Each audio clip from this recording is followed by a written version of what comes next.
नमस्कार दोस्तों, स्वागत है आपके अपने YouTube चैनल GTT EDU पर। तो आज हम फिर से लिए आपके लिए जो BA first year, BA and BA B Ed, BA B Ed, BA B Ed first year के लिए हम चर्चा कर रहे हैं भौतिक भूगोल।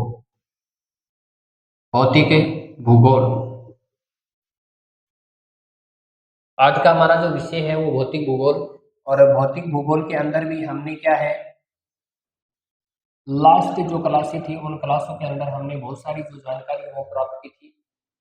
हमने ज्वालामुखियों के बारे में जाना था कि ज्वालामुखी से जो निकलने वाले पदार्थ हैं उनके बारे में भी हमने चर्चा की थी, और ज्वालामुखी के अंदर से केंद्रीय उद्गार वाले ज्वालामुखी और दरारी उद्भेदन वाले जो ज्वालामुखी है उनके ऊपर भी चर्चा की थी। केंद्रीय उद्गार वाले ज्वालामुखी हैं उनके अंदर हमने देखा था कि ये अत्यधिक भयंकर विस्फोट वाले होते हैं। ये ज्वालामुखी जहाँ पर भी फटते हैं, कौन से, केंद्रीय उद्गार वाले, ये ज्वालामुखी जहाँ पर भी फटते हैं वहाँ पर जन धन और दोनों की क्या होती है, हानि होती है। इनके अंदर क्या होता है कि गैसों की जो मात्रा है वो सबसे ज़्यादा होती है। गैसों की मात्रा क्या होती है, इनमें सबसे ज़्यादा होती है, जिससे कि नीचे जो गैस है वो क्या है, एक जगह इकट्ठा होकर क्या है, नीचे से दबाव लगाती है, प्रेशर लगाती है, जिससे कि जहाँ पर भी इसको धरातली भाग क्या मिलता है, कमज़ोर मिलता है, वहाँ से ये बाहर क्या है, बाहर फटकर क्या है, निकलती हैं। और एक क्या होता है, एक भयंकर विस्फोट होता है, भयंकर आवाज़ के साथ में क्या होता है, एक धमाका होता है, वो होते हैं हमारे केंद्रीय उद्गार वाले ज्वालामुखी। इसके बाद में 2 नंबर पे हमने देखा था दरारी उद्गार वाले, यानी दरारी उद्भेदन वाले ज्वालामुखी। इनके अंदर हमने देखा था कि लावा है वो शांत रूप से एक दरार के माध्यम से बाहर आ रहा है। दरार के माध्यम से जो लावा है वो बाहर की ओर, बाहर की धरातलीय सतह के ऊपर क्या हो रहा है, धीरे धीरे जम रहा है। क्यों क्यों जम रहा है? क्योंकि गैसों की जो तीव्रता है वो आंतरिक भाग में ना के बराबर है, मतलब गैसों की जो तीव्रता है वो बहुत ही कम है, जिससे कि धरातलीय भाग के अंदर क्या है, दरारें पड़ जाती हैं, और उन दरारों के माध्यम से लावा है वो शांत रूप से क्या है, धीरे धीरे बाहर की ओर निकलने लगता है। यहाँ तक हमने सारी बातों के ऊपर चर्चा कर ली थी। अब हम देखते हैं कि जो अगर आज हम चर्चा करेंगे कि इसके अंदर हमने देखा था कि ज्वालामुखी का जो विश्व वितरण है, यहाँ पर लिख देता हूं मैं, ज्वालामुखी का विश्व वितरण, ज्वालामुखी का जो विश्व वितरण देख रहे थे हम, ज्वालामुखी का विश्व वितरण यानी ज्वालामुखी का विश्व के अंदर जो वितरण है, यानी जो फैलाव है वो किस किस प्रकार से, कहाँ कहाँ पर और कैसे कैसे पाया जाता है, उसके ऊपर आज हम चर्चा कर रहे हैं। तो आज का हमारा जो टॉपिक है वो विश्व के अंदर जो ज्वालामुखी है वो कैसे कैसे फैले हुए हैं, किन किन क्षेत्रों के ऊपर फैले हुए हैं, और कितने कितने ज्वालामुखी फैले हुए हैं, उनके ऊपर आज हम चर्चा करने वाले हैं। तो वीडियो के अंदर जुड़ जाएं, और वीडियो को शुरू से लेकर अंत तक जरूर देखना है, क्योंकि एक शब्द से दूसरे शब्द को हम क्या रिलेट करेंगे, कॉन्सेप्ट के साथ में हम यहाँ पर सारी चीजों को देखेंगे। तो आपको वीडियो शुरू से लेकर अंत तक जरूर देखना है। अगर चैनल के ऊपर नए आए हैं तो चैनल को सब्सक्राइब जरूर करें और बेल आइकन को प्रेस करें, ताकि आगे आने वाला वीडियो है वो आप तक पहुंच सके। और एक बात और बता देता हूं मैं आपको कि इस चैनल के ऊपर मैथ की क्लासें भी रेगुलर आ रही हैं, इसके बाद साइंस की क्लासें भी आ रही हैं, ज्योग्राफी की भी क्लासें भी आ रही हैं। तो आप ज़्यादा से ज़्यादा इससे जुड़ें, अपने दोस्तों के साथ में, अपने मित्रों के साथ में इस वीडियो को ज़्यादा से ज़्यादा शेयर करें, मैथ के वीडियो को भी ज़्यादा से ज़्यादा शेयर करें, साइंस वाले जो वीडियो हैं उनको भी ज़्यादा से ज़्यादा क्या करें, शेयर करें, ताकि क्या है, उन तक भी ये वीडियो पहुंच सकें और उनकी भी तैयारी है वो अच्छी हो सके। तो हम चलते हैं आगे। इसके अंदर पहले देखते हैं, 1 नंबर पर हम बात करेंगे जो ज्वालामुखी का विश्व वितरण है, उसके अंदर महाद्वीपीय पेटी। मध्य का मतलब बीच, महाद्वीपीय पेटी, मध्य महाद्वीपीय पेटी। अब इसके अंदर ये क्या कहना चाह रहा है कि यह पेटी भी विनाशात्मक प्लेट किनारा, विनाशात्मक प्लेट किनारे। अब विनाशात्मक प्लेट किनारा क्या होता है, जैसे कि हम बात करते हैं, एक प्लेट इधर से आ रही है, एक प्लेट इधर से आ रही है, दोनों आपस में टकरा रही हैं।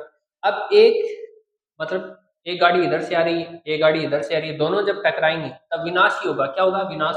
तो विनाशात्मक प्लेट किनारों के सहारे सहारे क्या हुई हैं? विकसित हुई हैं। यानी विनाशात्मक प्लेट है, रचनात्मक प्लेट है, संरक्षी प्लेट है। तो इनके अंदर हम विनाशात्मक प्लेट किनारों की बात कर रहे हैं, ठीक है। इनके अंदर प्लेट अलग अलग हैं, जैसे कि भूकंप के बारे में हम जब जानेंगे, भूकंप किस प्रकार से आता है, कैसे आता है। तो प्लेट विवर्तनिक सिद्धांत जब हम पढ़ते हैं, प्लेट टेक्टोनिक थ्योरी, तो मेरा प्रश्न ये है कि प्लेट टेक्टोनिक जो थ्योरी है वो किसके द्वारा दी गई। तो आप कमेंट बॉक्स के अंदर जरूर बताएं कि प्लेट विवर्तनिक जो सिद्धांत है वो किसके द्वारा प्रतिपादित किया गया है। यह आपको कमेंट बॉक्स के अंदर जरूर बताने। तो प्लेट विवर्तनिक सिद्धांत या प्लेट टेक्टोनिक थ्योरी जब हम पढ़ते हैं तो उसके अंदर हमें बताया गया है कि संरक्षी प्लेट क्या है, विनाशात्मक प्लेट क्या है, ठीक है। इसके बाद में रचनात्मक प्लेट क्या है, ये सारी बातें हैं, ये वहां पर हमने चर्चा। अब आगे आने वाली जो वीडियो उनके अंदर हम क्या है, प्लेट विवर्तनिक सिद्धांत पर चर्चा करेंगे। तो उसके अंदर हम बात करेंगे विनाशात्मक प्लेट, ठीक है, उसके ऊपर क्या है हमें चर्चा करेंगे।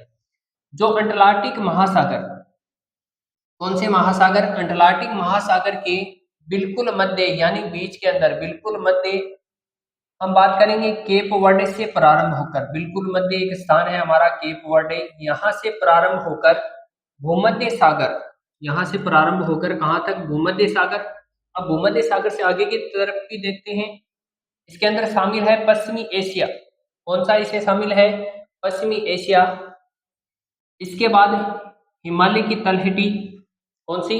हिमालय की तलहटी से होते हुए बर्मा, बर्मा जो कि कहां पर है? म्यांमार के अंदर है बर्मा। इसके बाद अंडमान निकोबार, अंडमान निकोबार द्वीप समूह है, भी इसके अंदर शामिल है।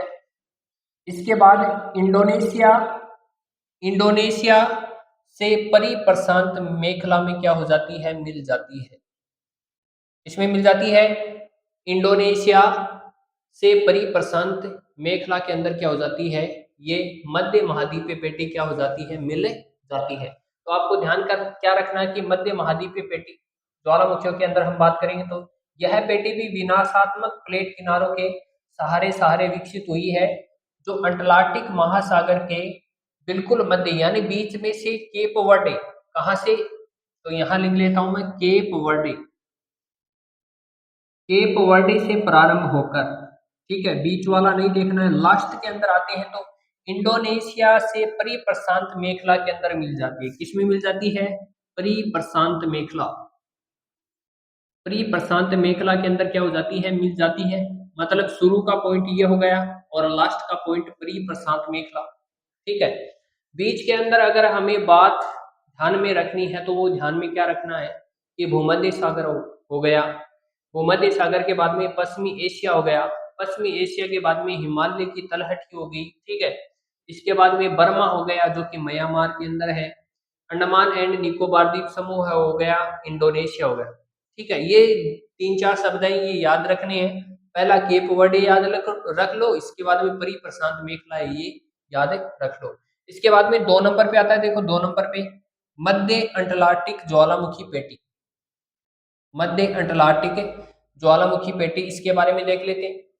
यह पेटी संरचनात्मक प्लेट किनारों, देखो संरचनात्मक प्लेट किनारा है, रचनात्मक प्लेट किनारा है, संरक्षी प्लेट किनारा है, ठीक है। ये क्या है? सारे प्लेटों की क्या है? प्रकार है। संरचनात्मक प्लेट है, रचनात्मक प्लेट है, संरक्षी प्लेट है, विनाशात्मक प्लेट है। ये प्लेट विवर्तनिक सिद्धांत के अंदर हम क्या है? विस्तार पूर्वक पढ़ने वाले हैं। तो संरचनात्मक प्लेट किनारों के क्या है? सहारे क्या हुई है? विकसित हुई है।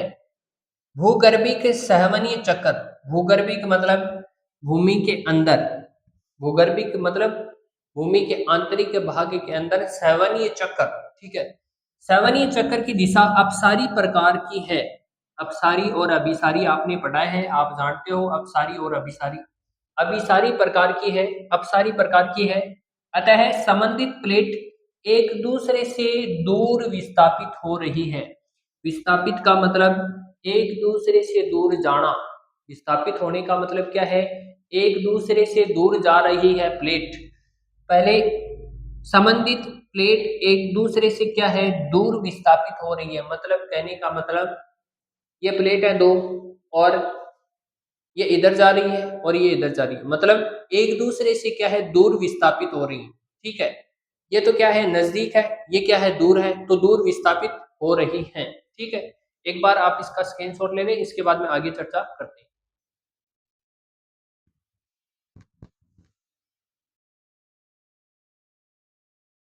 जल्दी से स्क्रीनशॉट ले लें, और मैंने जो आपको प्रश्न पूछा है उस प्रश्न का आपको जवाब देना है कि प्लेट विवर्तनिक सिद्धांत का जो प्रतिपादन किया था वो किसने किया था, ये आपको कमेंट बॉक्स के अंदर जरूर बताना है। एक बार फिर से देख लेते हैं हम पढ़ रहे हैं आज ज्वालामुखी का विश्व वितरण, यानी विश्व के अंदर जो अनेक प्रकार की ज्वालामुखी फैली हुई है वो कौन कौन से क्षेत्रों के ऊपर और किस किस प्रकार से ये ज्वालामुखी है ये फैली हुई है। तो उसके अंदर हम पहले देखते हैं मध्य महाद्वीपीय जो पेटी है, इसको पहले हम देख रहे हैं। तो इसके अंदर हमने देखा कि यह पेटी भी विनाशात्मक प्लेट किनारे, यानी विनाशात्मक जो प्लेट है, ये विनाशात्मक प्लेट कौन सी है, जब हम प्लेट विवर्तनिक सिद्धांत पढ़ेंगे तो उसके अंदर क्या है, ये विनाशात्मक प्लेट है, ये आने वाली है। तो इसके ऊपर हम विस्तार पूर्वक वहां पर चर्चा करेंगे। तो किनारों के सहारे सहारे क्या है, ये मध्य महाद्वीपीय जो पेटी है ये क्या है, विकसित हुई है। जो अटलांटिक महासागर के, जो अटलांटिक महासागर के बिल्कुल क्या है, मध्य, बिल्कुल बीच में, बिल्कुल मध्य में, मध्य में केप वर्डे से प्रारंभ होकर, कहाँ से प्रारंभ होकर, तो इसको आप राउंड अप कर लेना। केप वर्डे से प्रारंभ होकर ये भूमध्य सागर, देखो कहाँ कहाँ जाती है, भूमध्य सागर, भूमध्य सागर से पश्चिमी एशिया, पश्चिमी एशिया से हिमालय की तलहटी के अंदर जाती है, हिमालय की तलहटी से होते हुए ये बर्मा, बर्मा जो कि म्यांमार के अंदर है, बर्मा। इसके बाद में अंडमान निकोबार द्वीप समूह है, समूह से इंडोनेशिया, और इंडोनेशिया से परी प्रशांत मेखला में मिल जाती है। तो आपको ध्यान क्या रखना है, केप वर्डे, केप वर्डे के बाद में परी प्रशांत मेखला, बीच में ये जो नाम है ना, भूमध्य सागर हो गया, भूमध्य सागर के बाद में पश्चिमी एशिया हो गया, हिमालय की तलहटी हो गई, म्यांमार हो गया, बर्मा म्यांमार हो गया, अंडमान निकोबार द्वीप समूह हो गया, इंडोनेशिया हो गया, ये सारे के सारे आपको बीच में याद करने होंगे। ठीक है, इसके बाद में हम बात करते हैं मध्य अटलांटिक ज्वालामुखी पेटी।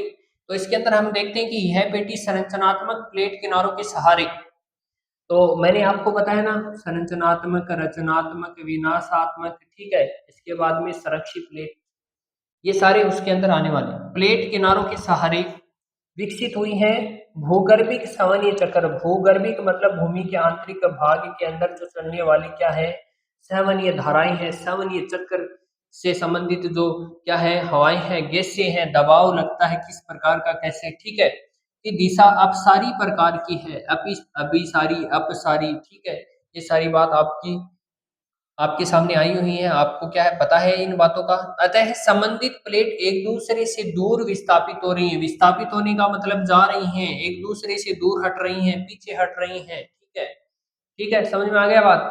तो इसका स्क्रीनशॉट जिसने भी नहीं लिया तो स्क्रीनशॉट ले लें, इसके बाद हम आगे चलते हैं।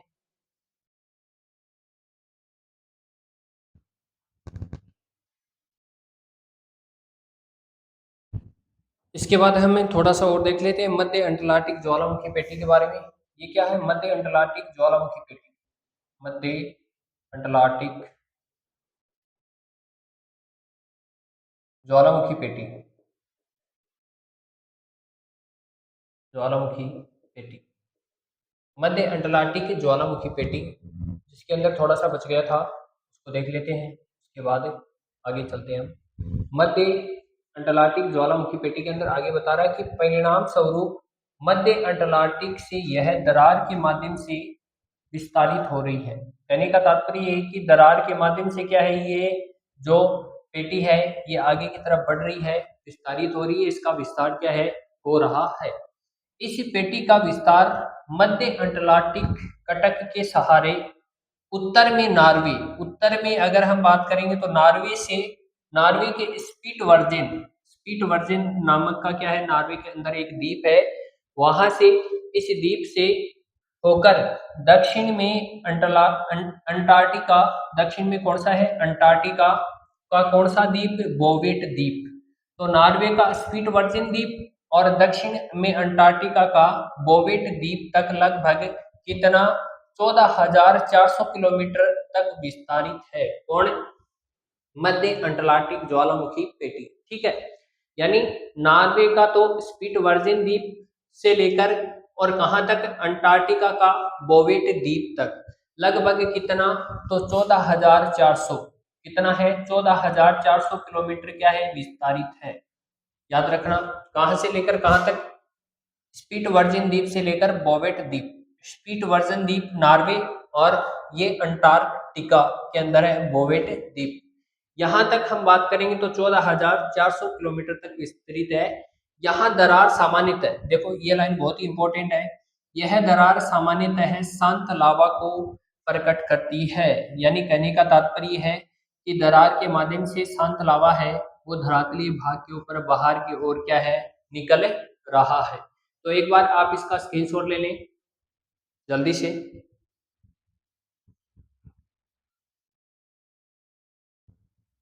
स्क्रीनशॉट ले लिया होगा। और देखो मध्य अंटार्कटिक ज्वालामुखी पेटी है, तो इसके अंदर परिणाम स्वरूप मध्य अंटार्कटिक से यह दरार, इसके ऊपर आपको ध्यान रखना, दरार के माध्यम से विस्तारित हो रही है। इस पेटी का विस्तार मध्य अंटार्कटिक के सहारे उत्तर में, इसी चीज के ऊपर ध्यान रखना आपको, नॉर्वे के स्पिटवर्जन द्वीप से दक्षिण में अंटार्कटिका का कौन सा द्वीप, बोवेट द्वीप तक लगभग 14,400 क्या है किलोमीटर में विस्तारित है। यहाँ दरार सामान्य रूप से किसको प्रकट करती है, लावा को प्रकट करती है। ये बात आपको ध्यान रखनी है। और इससे जो अगली वाली जो पेटी है उसके ऊपर, ज्वालामुखी जो पेटी है उसके ऊपर हम नेक्स्ट वीडियो के अंदर चर्चा करने वाले हैं।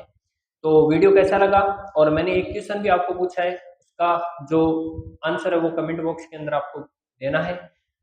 चैनल को अगर सब्सक्राइब नहीं किया तो चैनल को सब्सक्राइब करें, बेल आइकन को दबाएं ताकि आगे आने वाला वीडियो आप तक पहुंच सके। धन्यवाद।